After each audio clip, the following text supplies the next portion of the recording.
6월 16일 저희들에게 주신 하나님 말씀은 사무엘하 7장 1절로 7절까지 말씀입니다. 여호와께서 주위의 모든 원수를 무찌르사 왕으로 궁에 평안히 살게 하신 때에 왕이 선지자 나단에게 이르되 볼지어다 나는 백향목 궁에 살거늘 하나님의 교회는 휘장 가운데 있도다. 나단이 왕께 아뢰되 여호와께서 왕과 함께 계시니 마음에 있는 모든 것을 행하소서 하니라. 그 밤에 여호와의 말씀이 나단에게 임하여 이르시되 가서 내 종 다윗에게 말하기를 여호와께서 이와 같이 말씀하시되 네가 나를 위하여 내가 살 집을 건축하겠느냐. 내가 이스라엘 자손을 애굽에서 인도하여 내던 날부터 오늘까지 집에 살지 아니하고 장막과 성막 안에서 다녔나니 이스라엘 자손과 더불어 다니는 모든 곳에서 내가 내 백성 이스라엘을 먹이라고 명령한 이스라엘 어느 지파들 가운데 하나에게 내가 말하기를 너희가 어찌하여 나를 위하여 백향목집을 건축하지 아니하였느냐고 말하였느냐. 아멘. 하나님의 마음을 움직여라 라는 제목으로 오늘 아침 말씀 전합니다. 여러분은 색깔 중에 많은 색깔 중에 어떤 색깔을 특히 좋아하십니까? 사람들에게 가장 인기 있는 색깔은 파란색이라고 하는데요. 그런데 색깔 중에서도 사람들의 마음을 움직일 수 있는 색깔이 있다는 것 알고 계십니까? 특별히 우리가 패스트푸드점에 가보면 주로 어떤 색을 가장 많이 볼 수 있죠? 패스트푸드점에서 가장 많이 볼 수 있는 색깔, 바로 빨간색입니다. 미국의 색깔 심리학자인 피버 버렌은 빨간색이 배고픔과 단맛을 느끼게 해주기 때문에 식욕을 불러오는 색깔이라고 말하기도 했습니다. 여러분, 빨갛게 양념이 된 김치와 빨간 떡볶이를 보면은 없던 식욕마저도 생기게 되는 이유가 바로 빨간색이 가지고 있는 이 색깔의 효과 때문에 그렇습니다. 이처럼 색깔 하나만을 가지고서도 사람의 마음을 움직일 수 있죠. 그렇다면 이렇게 음식점에서 사람의 마음을 움직이려고 하는 이유가 무엇일까요? 그 이유는 바로 사람의 마음을 움직여야 그 마음이 열리게 되고 지갑이 열리기 때문에 그렇습니다. 그런데 먹는 부분만이 아니라 사람들과 함께 지내야 하는 우리 삶의 모든 영역에서 중요한 것이 바로 그 사람의 마음을 움직이는 것입니다. 왜냐하면 사람의 마음을 움직여야 그 사람과 함께 일할 수도 있고 그 사람의 마음을 움직여야 좋은 관계를 이어갈 수 있기 때문입니다. 그래서 선물도 사줍니다. 식사도 대접하면서 어떻게든 상대방의 마음을 움직이려고 하는 것입니다. 그런데 이것은 하나님과 우리와의 관계 안에서도 동일하게 적용될 수 있는 부분인데요. 결국 하나님의 마음을 움직이는 사람이 하나님의 더 귀한 은혜를 누리고 경험하며 살 수 있게 되는 것입니다. 오늘 본문은 다윗이 성전 건축을 하겠다라고 하는 그 귀한 마음을 갖게 되는 내용으로 이루어져 있습니다. 오늘 본문은 크게 두 가지 내용으로 나뉘어져 있는데요. 첫 번째는 다윗이 성전 건축할 마음을 갖게 되었다라는 것이고, 두 번째 내용은 하나님이 성전 건축을 거절하셨다라고 하는 내용입니다. 먼저 2절 말씀 보시기 바랍니다. 왕이 선지자 나단에게 이르되 볼지어다 나는 백향목 궁에 살거늘 하나님의 교회는 휘장 가운데 있도다. 아멘. 다윗이 지금 가지고 있었던 생각이 어떤 생각이었습니까? 나는 백향목으로 만들어진 화려한 궁전에 살고 있지만 하나님의 언약궤는 초라한 장막에 놓여져 있다라는 것입니다. 그래서 다윗은 백향목으로 만들어진 자신의 궁전에서 사는 자기 자신의 모습을 하나님의 언약궤가 초라한 장막에 있다라는 것을 비유하면서 그래도 하나님은 백향목 궁전보다 더 아름다운 곳에 계셔야 되지 않는가라고 하는 이런 생각을 가지고 언약궤를 새로 지은 곳으로 더 아름다운 곳으로 옮기고자 했던 것입니다. 그러자 하나님은 어떤 반응을 보이셨습니까? 7절 말씀 보시기 바랍니다.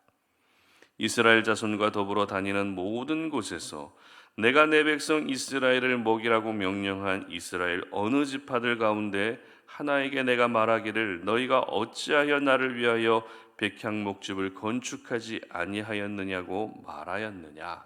아멘. 무슨 말입니까? 하나님은 지금까지 단 한 번도 백성들에게 내가 거할 백향목집을 지으라고 말씀하신 적이 없다라는 것입니다.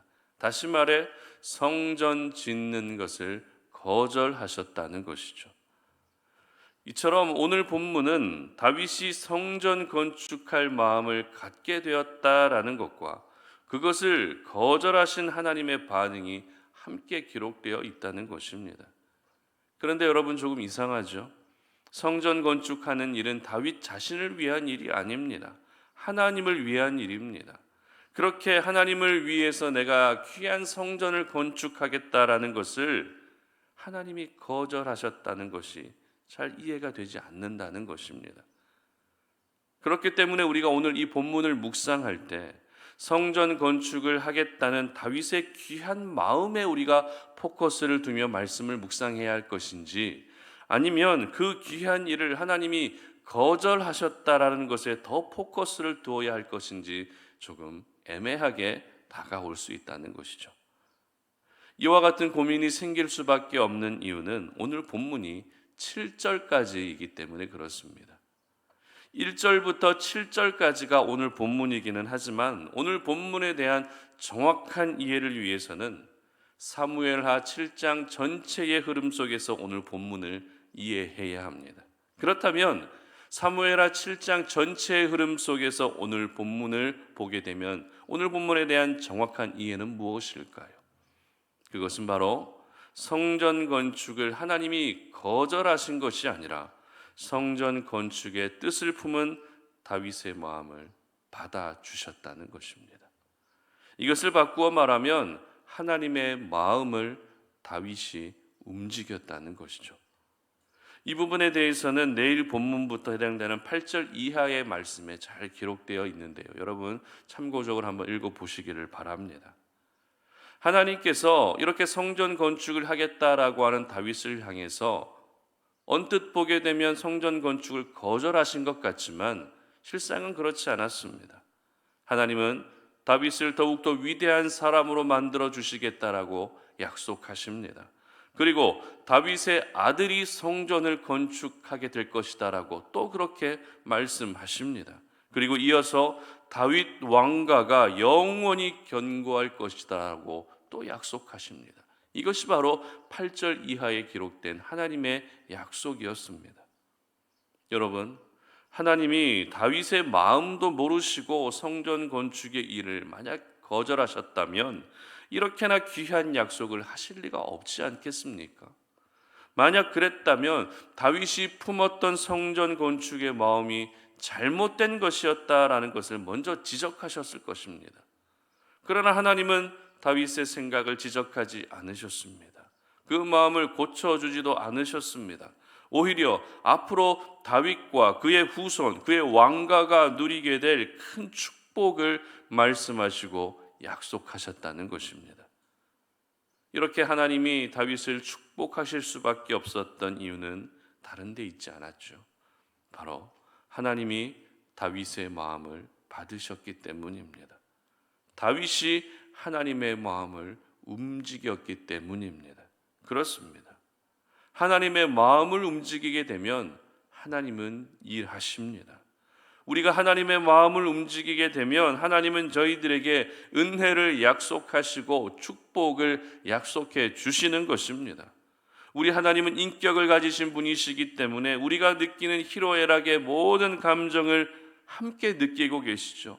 따라서 사람의 마음이 움직여져야 그 사람과 좋은 관계를 이어갈 수 있는 것처럼 하나님의 마음을 움직여야 하나님과 우리 사이에 좋은 관계가 이어지게 되는 것입니다. 그렇다면 우리가 하나님의 마음을 움직일 수 있는 방법이 무엇일까요? 그것은 바로 하나님은 중심을 보시기 때문에 우리의 중심이 오늘도 하나님을 향해 있어야 한다는 것입니다. 하나님은 그 중심을 보시며 그 중심이 언제나 하나님을 향해 있는 사람을 보시면서 그 마음이 움직이시는 것입니다.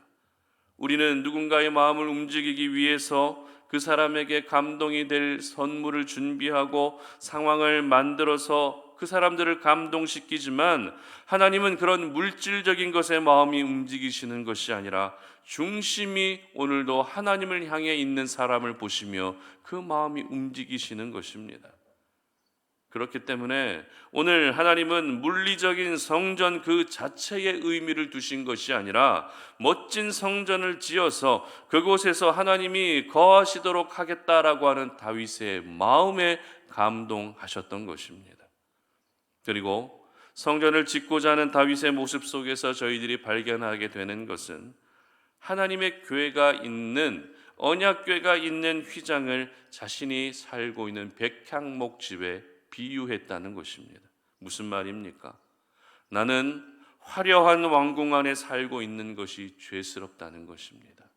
나만 화려한 곳에 살고 있고 모든 것을 누리고 있는 자신의 삶이 불편하고 부끄럽다는 것입니다. 왜냐하면 하나님의 언약궤는 초라한 장막 안에 놓여져 있었기 때문이죠. 이와 같은 다윗의 생각을 통해서 우리가 알 수 있는 것은, 다윗은 지금 한참 잘 나가고 있는 자신의 인생이 중요하지 않았다는 것입니다. 그렇게 잘 나가고 있는 자신의 인생을 주목한 것이 아니라 잘 나가게 해주신 하나님을 주목하고 있었던 것입니다. 이것이 바로 하나님의 마음을 움직일 수 있는 방법입니다. 그러므로 우리가 오늘을 살아가면서 여러분의 마음이 먼저 하나님을 향할 수 있게 하시기를 바랍니다. 세상을 향하는 것이 아니라, 내가 좋아하는 것들만을 향하는 것이 아니라 하나님을 먼저 바라보시며 하나님께 여러분의 마음을 둘 수 있기를 바랍니다. 저희들은 오늘 하루를 시작할 때 그래도 오늘도 나쁜 일 없이 평안한 하루가 되기를 바라는 마음이 가장 큽니다. 물론 그것도 중요합니다. 그러나 하나님의 사람은 어떻게 하면 오늘도 내 삶을 통해 어떻게 하나님을 기쁘시게 해드릴 수 있을까를 먼저 고민하고 생각할 수 있어야 하는 것이죠. 하나님은 언제나 우리의 중심을 보고 계십니다. 우리가 어떤 마음을 품고 있는지를 먼저 물어보시고 확인하십니다. 지극히 평범한 일상을 살고 있어도, 그리고 직장에서 열심히 일하며 살고 있어도, 그리고 기도하는 그 시간조차에도 우리 하나님은 우리의 중심을 보고 계신다는 것입니다.